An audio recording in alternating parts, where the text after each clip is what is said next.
Let's see if I can do this. Voilà!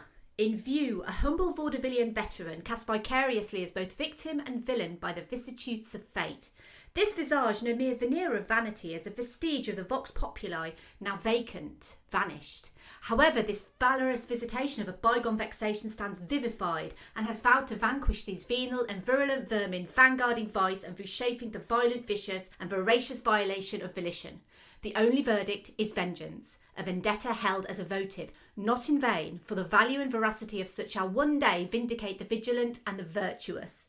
Verily, this vichoise of verbiage veers most verbose, so let me simply add that it is my very good honour to meet you. Damn it! I nearly had it.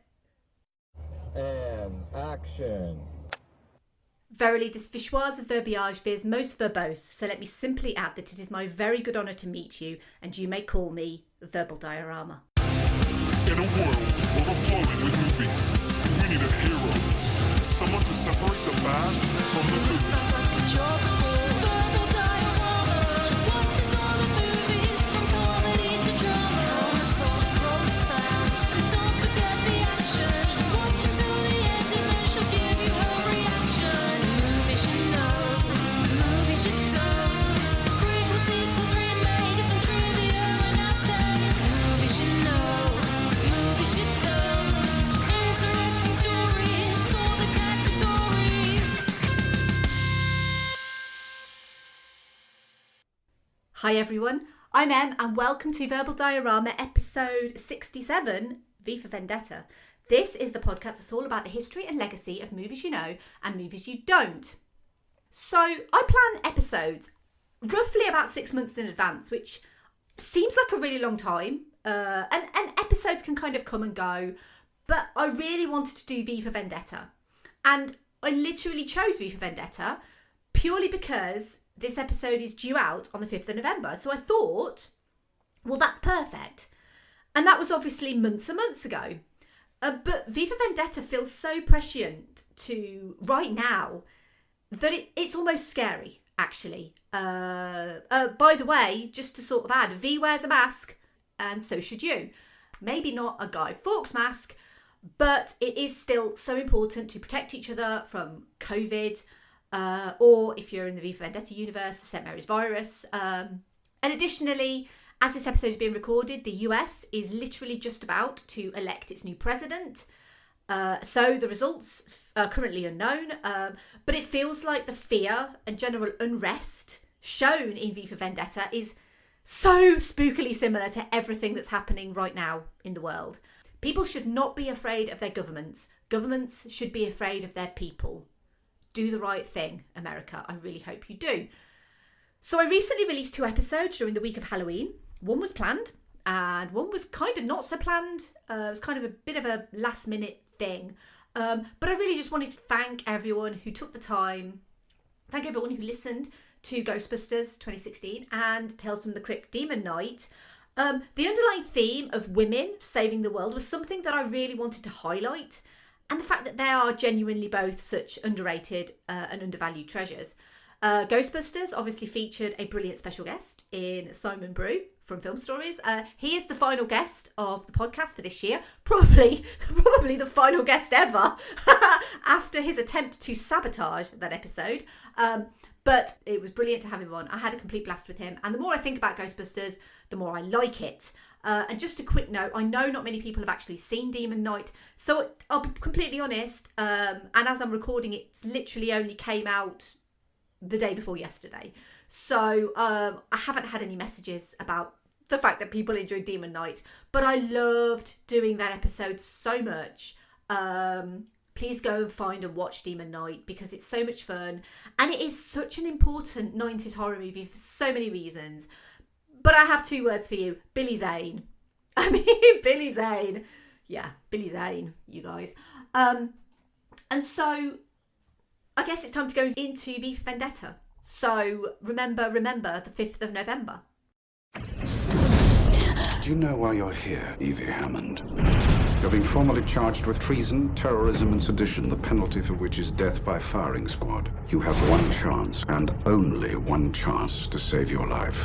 You must tell us the identity or whereabouts of codename V. Do you understand what I'm telling you?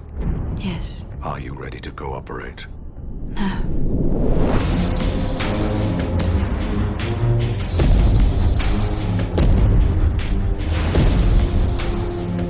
The truth is, there is something terribly wrong with this country. Whoa! Excuse me, miss. I'm sorry. Not yet, you're not, but you will be.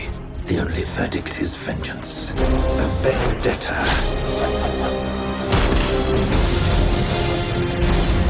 If our own government was responsible for the deaths of 100,000 people, would you really want to know? You're getting back at them for what they did to you. Fear became the ultimate tool of this government. I want everyone to remember why they need us. I wish I wasn't afraid all the time. People should not be afraid of their government. The government should be afraid of their people. This is exactly what he wants. Chaos.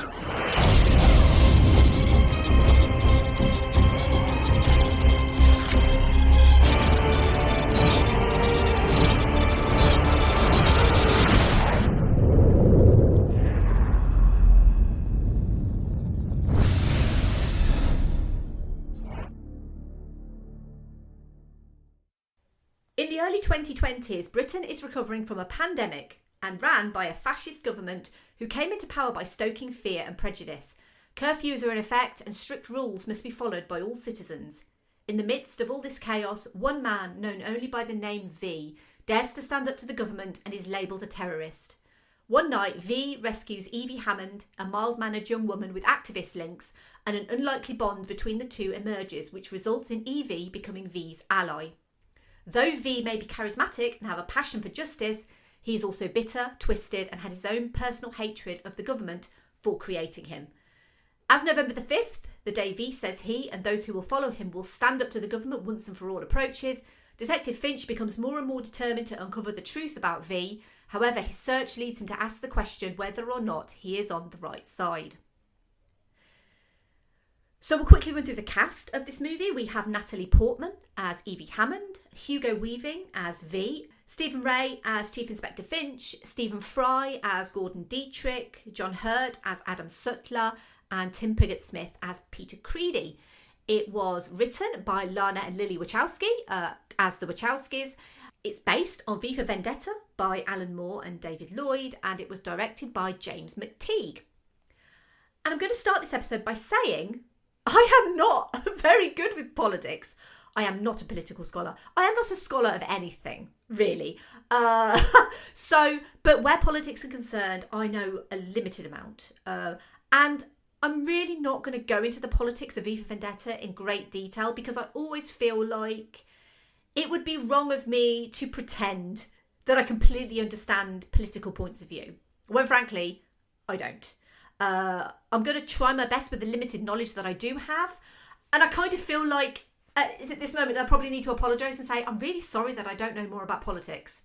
So the story of V for Vendetta starts with the original graphic novel, which was written by Alan Moore and illustrated by David Lloyd, published in 1982 as an ongoing serial in Warrior before they went bust. And then it was published as a limited series by DC Comics and then Vertigo Comics. So V for Vendetta, the original graphic novel, was set in the years 1997 and 1998, and it was influenced by and a response to the political climate in 1980s Britain, the Margaret Thatcher years, and tells of how a fascist government could rise post-nuclear war as a fictional political party called Norsefire, which is a Nordic supremacist, neo-fascist, Christo-fascistic and homophobic political party who exterminates opponents in concentration camps and rules as a police state. Alan Moore remarked that his comic was about anarchy and fascism and that it had been remade for this movie as American neoconservatism versus American liberalism.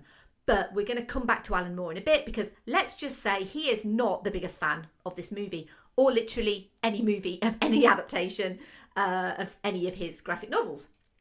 So the script for V for Vendetta was actually written way before the Wachowskis' breakout movie and previous episode of this very podcast, The Matrix, which is episode 14.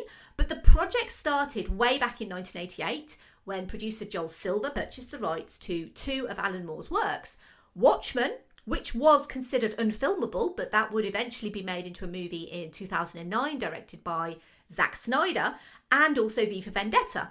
Co-writer of Roadhouse, Hilary Henkin, was hired to write a first draft screenplay. The so-called Henkin script is available online, and it was written in around 1990 to 1991 and was quite far removed from the original graphic novel. It included a difference in tone. It was more of a hybrid of kind of a drama or satire. It can't really make up its mind what it is. The Fingermen are genetically engineered half-man, half-goat creatures. Northspire are responsible for Evie's torture, and the Fingers HQ is shaped like a finger. Most importantly, it tries to humanise V to give him a backstory, and it's also actually revealed that he is Evie's father. So the most important thing that we can take from this is that V's mask is removed. And obviously in this movie, V's mask is never removed. We never actually see his face. The Wachowskis' adaptation more closely followed the graphic novel when they originally wrote it in the mid-90s, but then went on to work on The Matrix. During post-production of The Matrix Reloaded and Matrix Revolutions, they revisited their V for Vendetta screenplay in that current political climate at the time. They wanted to condense and modernise the story while preserving the themes and integrity. They offered the director's role to James McTeague, first assistant director on the Matrix trilogy, and also Star Wars Episode 2 Attack of the Clones, where he also worked with Natalie Portman. And V for Vendetta became James McTeague's directorial debut. Another James Purefoy, would win the role of V and do several weeks of filming and then go on to leave.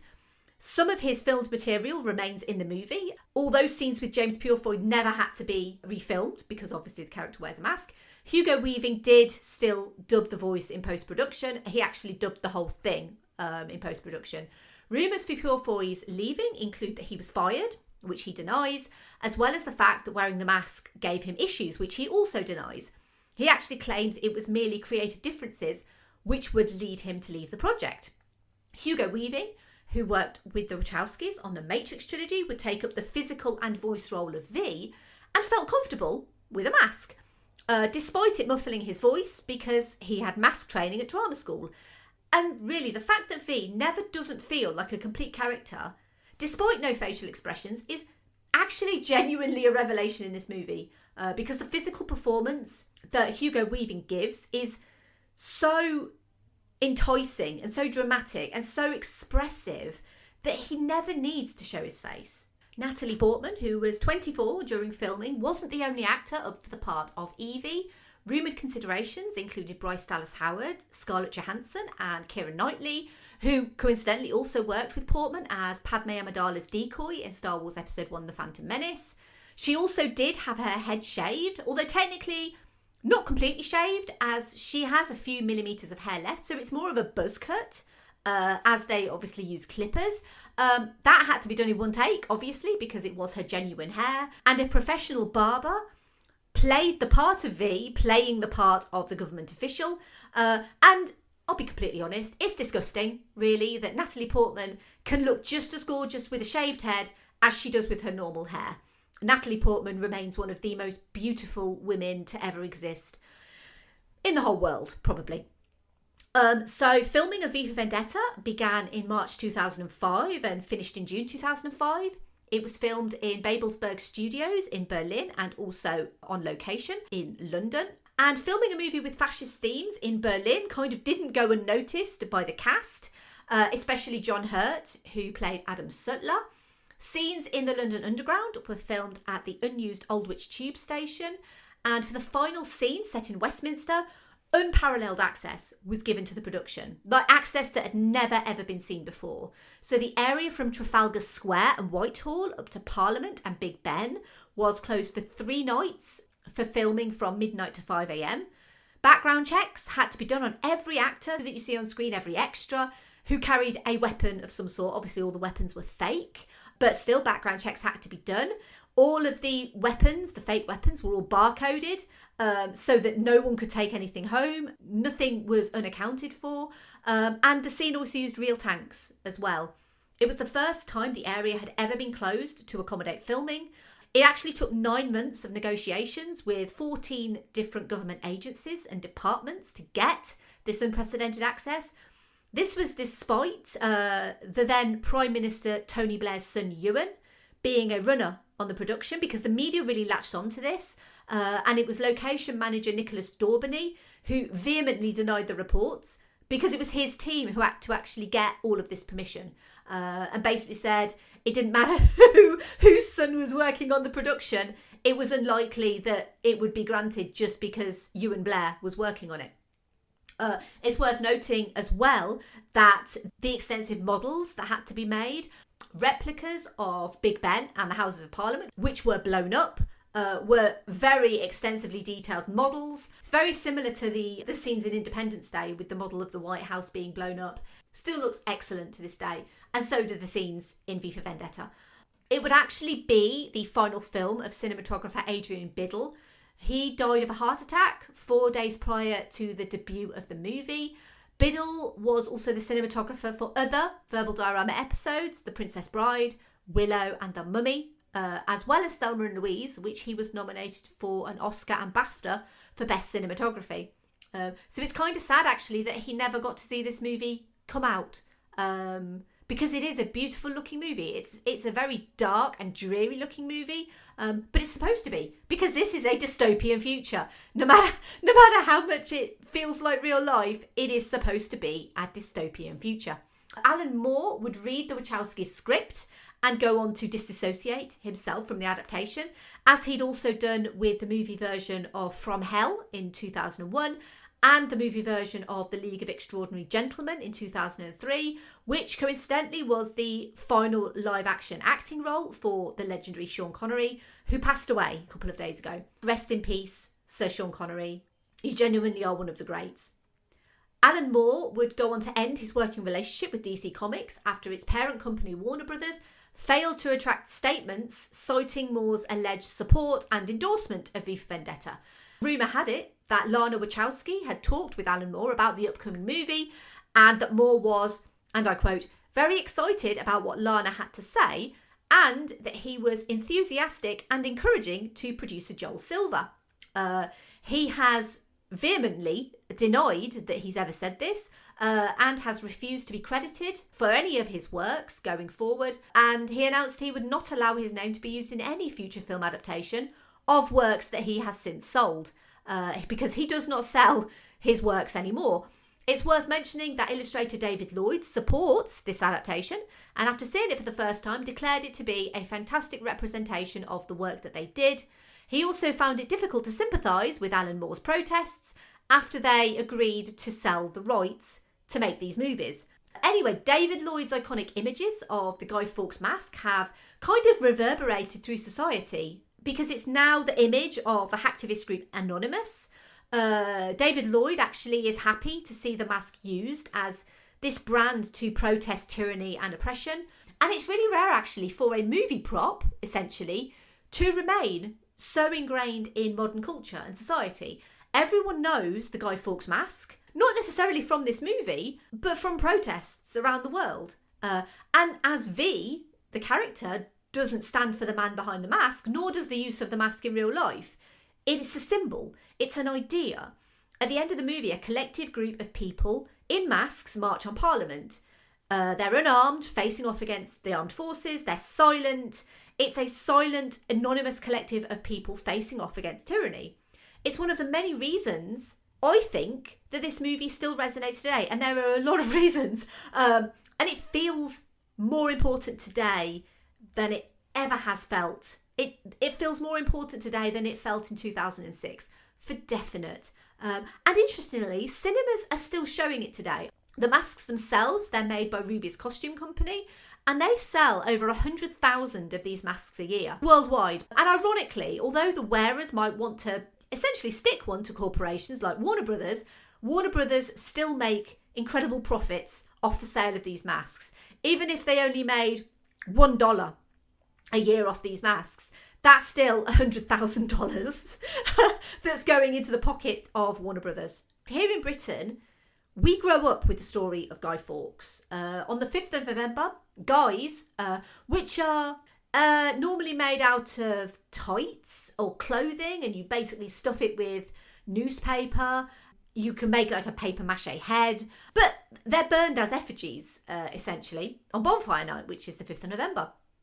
And people let off fireworks commemorating the plot that he and his comrades, because it wasn't just Fawkes, he was just the scapegoat. I'm going to come into that in a minute because I want to go through the story of Guy Fawkes, because I think it's really important to know the story of Guy Fawkes, especially for those people who aren't British and don't know the story of Guy Fawkes.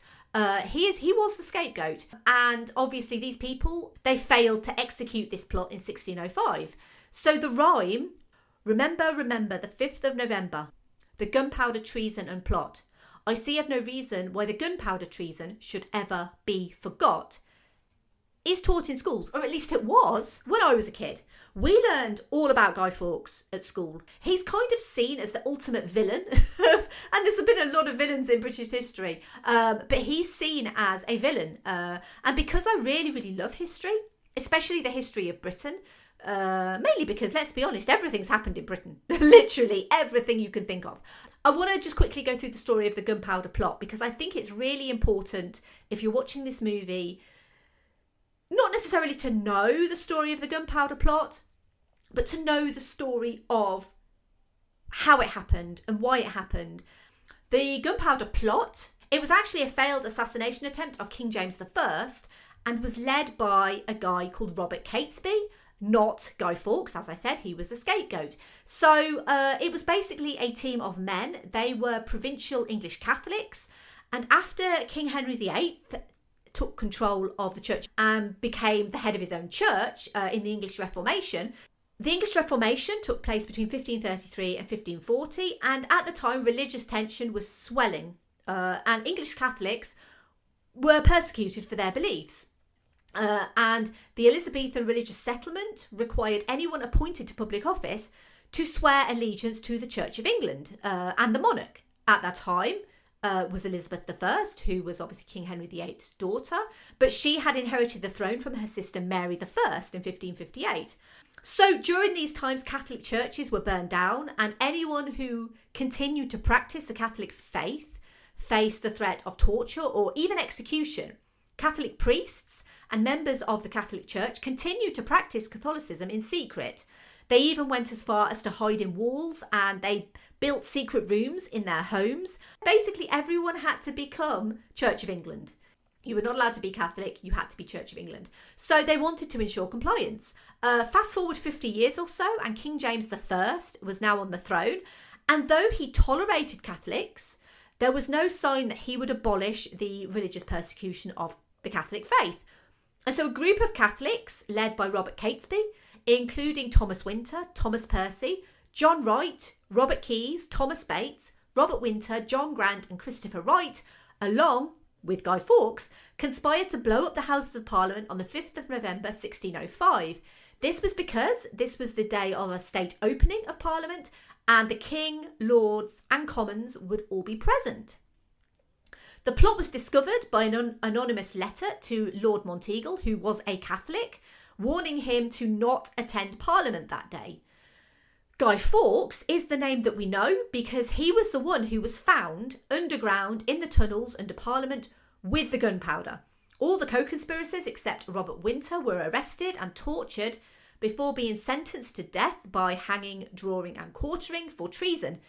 An Act of Parliament passed in 1606 to appoint the 5th of November each year as a day of thanksgiving for the joyful day of deliverance, which remained in force until 1859. So it's not a law for people to let off fireworks and burn effigies anymore, but it is a custom. It's something that British people do, mostly now in large group events, although actually no, not now because of coronavirus, but usually it would be a large community group event. But when I was a kid, we just used to let off fireworks in the garden. You don't really do that so much anymore. It's kind of more frowned upon nowadays. And so I thought that was a really interesting and important thing to go into, because although Guy Fawkes is the face, he's not the person. And I think that speaks to V for Vendetta so much.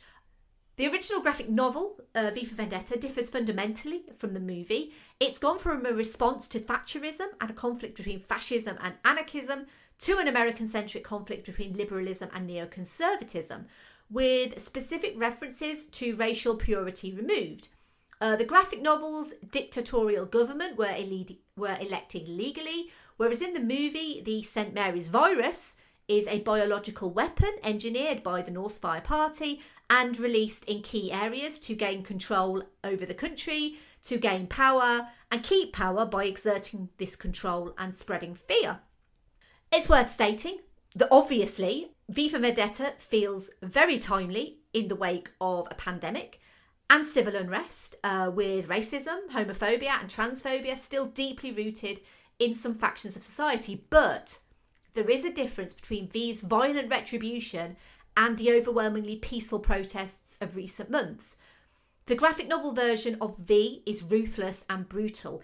He's actually tamed somewhat in the movie and turned into a romantic hero of sorts for Evie. That doesn't mean he doesn't kill indiscriminately, though. He literally has no plans beyond his endgame.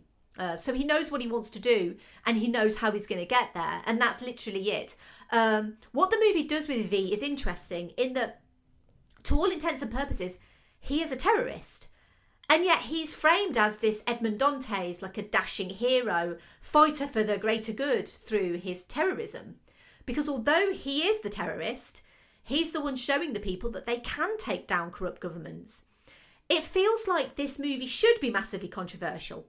It kind of never has been. This was despite a protest by the New York Metro Alliance of Anarchists on its release, but that was mainly due to the film allegedly watering down the original message, because they felt that the original message of the story was removed in favour of violence and special effects. On the most part, this movie has never really been deemed controversial, because this was obviously a post 9/11 world.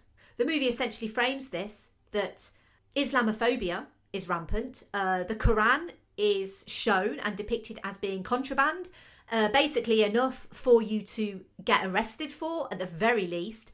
And it's applied that literally, unless you are straight, cisgendered, white and Christian, that you are persecuted in some way. And this movie is overwhelmingly white for a reason, with Adam Sutler, who was actually renamed because in the graphic novel he's called Adam Susan.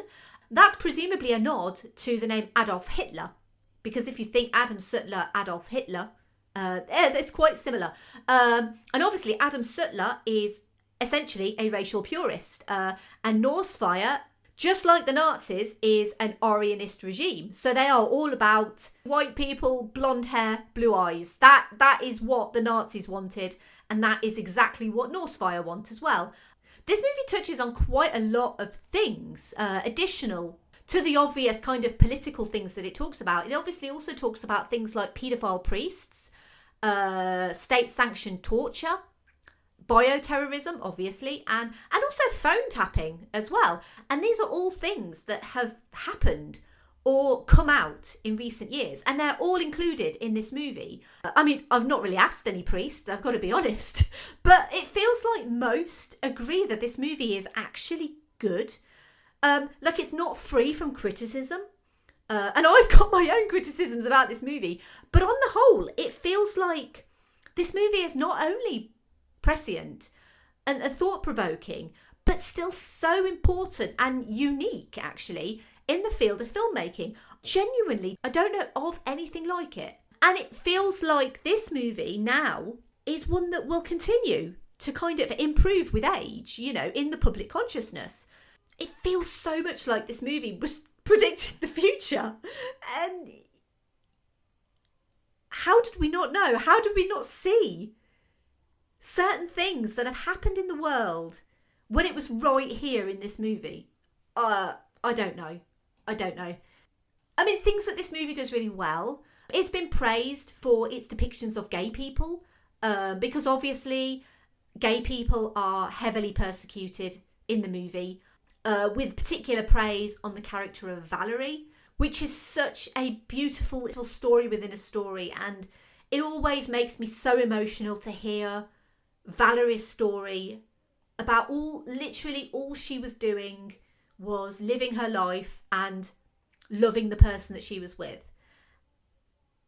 And that got her arrested and it got her tortured. And the sad thing is that is still happening in some parts of the world. You know, you're persecuted for who you love. And the themes in this movie, they go so deep. It's not a movie that is superficial in what it's talking about. It talks about very deep, very important topics. It does talk about them lightly in a sense that this is a movie. It's not a documentary. But every time I watch this movie, it just makes me think even more about society. What are we doing? Why are we still persecuting people for being gay or for being trans? Why do we care who people love? Why do we care what gender someone is? It doesn't matter. It genuinely doesn't.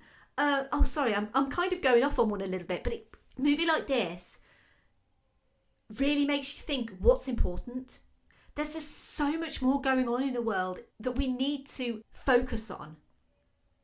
And I feel like so many factions of society are focusing on the wrong thing.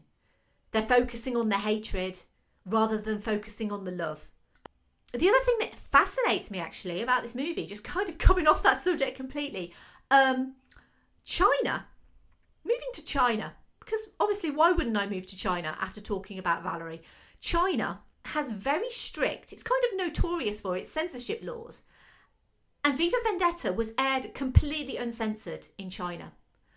I want to talk a little bit about V, in a sense that V is a very complex character. I don't think he's necessarily portrayed as complex as the character could be. But I think it's important that V isn't the hero of the story. And he's also not the villain of the story either, even though technically he is a terrorist. He is a man. We know that he's a man. But he also isn't a man because he has no face. He has no identity. V is a symbol. V is the idea. And it would be very easy for the movie to invent an identity for V. I mentioned earlier the Hilary Henkin script, where V was obviously given an identity, and it turned out that the identity was of Evie's father. But I think that it was important for V to not have an identity. A lot of the time, a character who is supposed to be an idea or a symbol is given an identity, especially in Hollywood films, because it's almost like you can't have a character who we don't know who he is. And I feel like that's done for empathy reasons. We do find out a little bit about V's past as a test subject. And this is kind of the movie's version of Guantanamo Bay, which is obviously, again, something that is still so raw for a lot of people. And that's kind of explored, but we know nothing about the man that he was. Just that he was a man, but he's now kind of forever scarred, literally and figuratively, and motivated purely by revenge. He enacts his revenge on this dictatorial, corrupt government, but a government that was voted into power by its people. And the people should have known better. Let's be honest. In this world, in Viva Vendetta, the people should have known better. V inspires the people to kind of take a look at their lives, to see what has actually happened to this world and to do something to change it. And it's something that we can all do, make change, make the world a better place, see what our leaders are doing and vote for change. And I think that's really important. That's a really important message that Viva Vendetta tells us, is not that V's the bad guy or the good guy, or that the government's the bad guy or good guy, even though technically they both are simultaneously good and simultaneously bad. But really the reason why all of this has happened is complacency. That people were just too scared to make a change. So they went for the easy option. And I think sometimes you just have to go make a change. I think that's really important, especially now. Moving on to Evie. because I feel like I've talked about V quite a lot, and V is kind of the standout character. Evie's character growth is quite interesting in this movie, in that she feels quite a lot of fear at the start, and then is essentially reborn in a kind of a mirror to how V is reborn through the fire. Evie is reborn through the rain, and that's quite an interesting kind of allegory, I think. So Evie was originally 16 years old in the graphic novel. It's quite an interesting take to have Natalie Portman play this character, because her breakout role was in a movie called Leon. In America, it was released as The Professional. Over here, it's called Leon. And her character, Matilda, is essentially taken under the wing of a much older man who grooms her as her protege. So it's... And I have to say as well, I do like Natalie Portman a lot. I think she is pretty much excellent, actually, in most things I've seen her in. I find her accent quite questionable. It kind of slips occasionally. Natalie Portman gets first billing in this movie, and I think that's quite important for any woman to have top billing in a movie like this. And overall, I think she's really good. I don't know if I've made this clear, I really do like this movie a lot. I think that's mainly down to the character of V, and I think how V progresses. But without Evie and without Natalie Portman, this movie wouldn't work. So yeah, I do quite like Natalie Portman. Just to talk about the V domino scene, because it's one of my favourites, actually. I think it's such a beautiful shot. So it took 200 hours to build the dominoes. It was 4 professional domino assemblers, and it was a total of 22,000 dominoes. So basically, you would not want to get that take wrong, would you? Because you'd have to put it all back together again. And as I said earlier, I do have a few issues with this movie. And to be fair, any movie that's supposedly set in Britain but written by Americans, because there are certain things, there are certain terminologies that differ between English and American English. So, for example, we don't call lifts elevators. We would call them a lift. We don't call levers levers. When Chief Inspector Finch tells Evie to step away from the lever, nah, that wouldn't happen. It would be lever.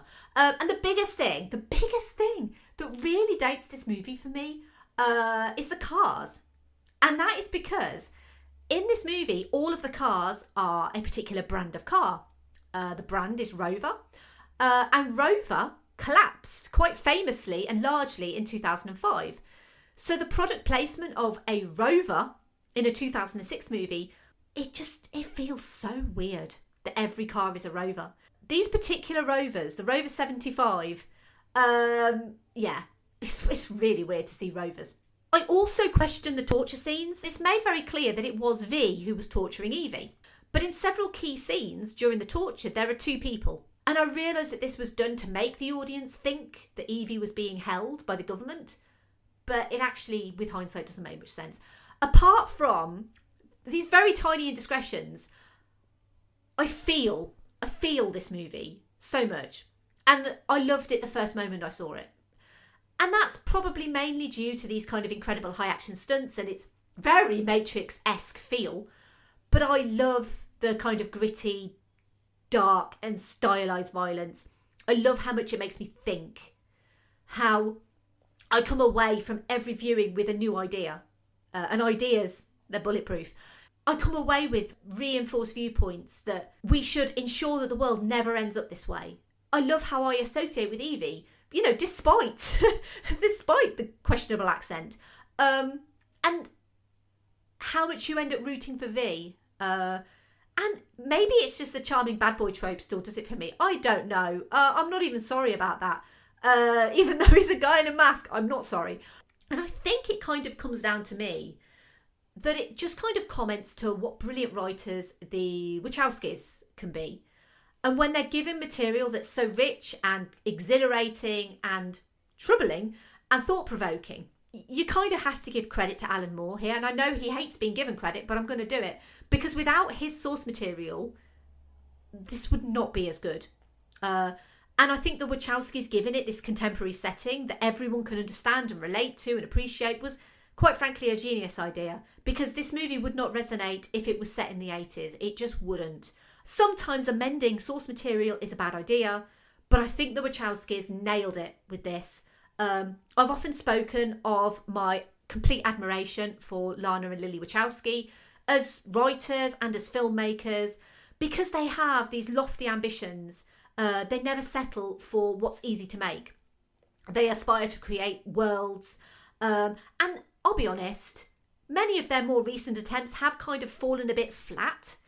I feel like we still underestimate the Wachowskis, and we shouldn't, because I think they are genuinely some of the most innovative filmmakers that are out there. While they didn't choose to direct this movie, it still feels like a Wachowski movie. And I think that kind of association to the name, I think it really benefits from having them involved. It is actually a genuine shame that Alan Moore refuses to watch or be associated with this, because it's really good, actually. One thing that I like to do is I like to do something called the obligatory Keanu reference, and this is where I like to link a movie that I'm featuring with Keanu Reeves, and this is so easy. This has actually got two obvious ones. So Keanu obviously worked with Lana and Lily Wachowski on the Matrix movies. The links to the Matrix are obvious. They don't stop there. Chad Stahelski, who was a stunt coordinator on the Matrix and also directed the John Wick movies, also serves as the stunt double for V in the fire scene, where he did genuinely walk through fire. He was covered in a special fire retardant gel, and he only wore a thong. V for Vendetta was originally set for a 5th of November 2005 release, but due to delays in post-production on visual effects, it was pushed back to the 17th of March 2006. It was speculated that the delay was caused in part by terrorist bombings in London on the 7th of July 2005 and a second failed attempt on the 21st of July 2005 that both targeted the London Underground system and the bus network. More than 700 people were injured and 52 people were killed in that first attack. Thankfully, in the second attack, only the detonators of the bombs exploded. The producers denied that this was the cause of the delay, and it's just a sad and terrifying coincidence. And these are the times that we still live in, unfortunately. So the movie had a budget of $54 million. And as I said, it was released on the 17th of March 2006 in the US. It came in at number 1 at the US box office, and it ended up making $132.5 million worldwide. So that was a nice little profit. Moving over to some social media comments. On Twitter, we have at Derek Jones 198. This is Derek from the Midnight Myth. He said, social contract theory with Kubrick-esque ultraviolence and a post 9/11 dystopian social commentary. Yeah, I love this movie. At Cap Understands said, brilliant movie, bit naff on the explosion effects, one of Rob's faves. At Oral_MFC said, a post 9/11 movie about a government staging a terror attack on its own people felt very pointed at the time, and I applauded the Wachowskis' boldness. Nowadays, a film about using a pandemic they helped foster to install right-wing autocrats feels damn near prescient. I only wish they had filmed V's vaudeville routine from the graphic novel, even as a deleted scene. I would have loved to see Hugo ham it up even more in that suit and hat. At Wizard_Matt said, one of the best comic book movies and proof you don't have to follow the book exactly to still have a great story. At Cut_to_the_chase said, favourite film? In a more expansive view, this film goes through so many emotions that at the end you're sat engrossed with goosebumps as the final overture plays out. All parts of this film came together perfectly, even though it missed my favourite part of the novel. At Simon_Exton said, I prefer the original graphic novel, but this is still a wonderfully powerful film. Damn it, now I'm going to have to watch it again, which will inevitably lead to Dark City, Sin City and The Crow. After that, it's a tiny step to searching out my Susie and the Banshees and Cure albums. Then bingo, my gothy past is back to haunt me. I'm blaming you if Halloween ends up involving black nail varnish, eyeliner and snakebite. At Vixen Vitch said, oh damn, one of my favourite movies. What could I even put in a tweet? Everything about it is incredible and it adapts the source material in such a perfect way. Makes the story relevant to when it was released and somehow even more relevant now. At the Peter Briggs, this is Peter Briggs, the writer of Hellboy, by the way, he said, remember that scene in V for Vendetta when V puts on all the masks on the tied up guys in the armed police hostage situation? Remember that scene in the later Dark Knight when Joker puts all the masks on the tied up guys in the armed police hostage? Hey, wait a minute. at Geek Salad Radio said, I know it's a cliche, but the movie unfortunately doesn't scratch the surface of the graphic series. There is a scary depth and richness of so many of the supporting characters that couldn't be covered in a 2-hour movie. I task HBO to do for V what they did for Watchmen. And finally, at Sean Geek Podcast said, this movie is pure genius. It draws you in and doesn't let go. In some ways different than the book, in some ways better. We have no comments on Instagram or Facebook this time round, but thank you to everyone on Twitter for your comments. This movie is kind of set sometime around now. Some say 2020 specifically, and some kind of say mid to late 2020s. But with a pandemic wreaking havoc around the world and politicians using or denying the pandemic to gain power, police violence against peaceful protesters, the killing of innocent people such as George Floyd and Breonna Taylor, and the rise of white supremacists and the inability for certain leaders to denounce white supremacy, it's no wonder that it feels like it might as well be set in 2020. Society is numb right now. When Evie tells V she can't feel anything, it just summarises how we're all feeling, with millions of people infected with a virus and the deaths associated with that virus, millions unemployed, economies failing, and governments across the world struggling to contain either the virus or the public's growing animosity. We wear masks to be symbols in our own way. Choosing to protect and help others is the cause, rather than vengeance and retribution. V for Vendetta warned us that our futures were bleak. It might be 14 years old, but it predicted our future like nothing else.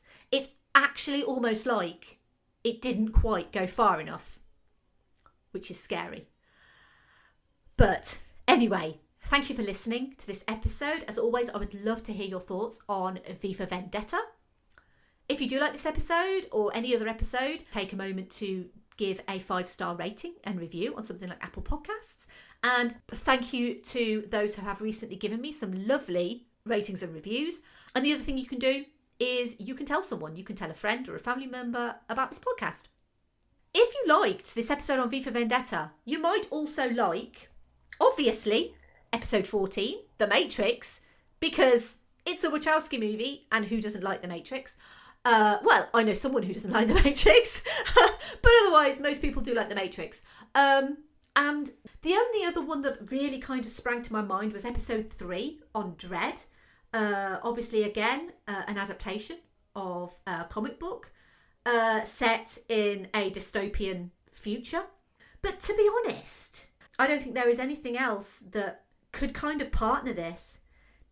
V for Vendetta feels quite unique in that regard. There's not really anything else like this. But obviously, if you think that I've missed an episode recommendation, then let me know. So the next episode is something that had to be very quickly rescheduled in September. And I always planned to cover Black Panther in September. And then the untimely and devastating death of Chadwick Boseman happened. And it really didn't feel right for me to be talking about Black Panther so soon after his passing. And I kind of just wanted to show my respect, really, to his family and literally every Black Panther fan who was grieving. So I decided to reschedule it for November. And I feel like now is a better time. I feel like the world, the movie-going public still grieve Chadwick's loss. But I really want to talk about this incredible movie and the incredible man behind T'Challa. So the next episode will be on Ryan Coogler's award-winning, legacy-creating Black Panther. This is also the first full-length MCU movie on Verbal Diorama. I have done an MCU movie in the past. It was a very short episode. It was actually episode 2 on Captain Marvel. I don't consider it a full episode. And I felt like I wanted to go to the MCU because I love the MCU. And I wanted the first full-length episode on the MCU to be special. And you don't get much more special than Black Panther. So I'm really looking forward to talking about Black Panther, genuinely. If you want to follow me, or if you want to converse with me about V for Vendetta, please do so. I am at Verbal Diorama on Twitter, Facebook, Instagram and Letterboxd. If you wish to support the show financially, you are under no obligation to do so. But if you do, it starts at $2 or £2 a month, I believe, on Patreon. So I have this thing called 20 in 2020, and I'm basically looking to get 20 patrons total. And really the reason for that is because I want to do more for patrons. So I'm looking for a further 7 patrons to sign up.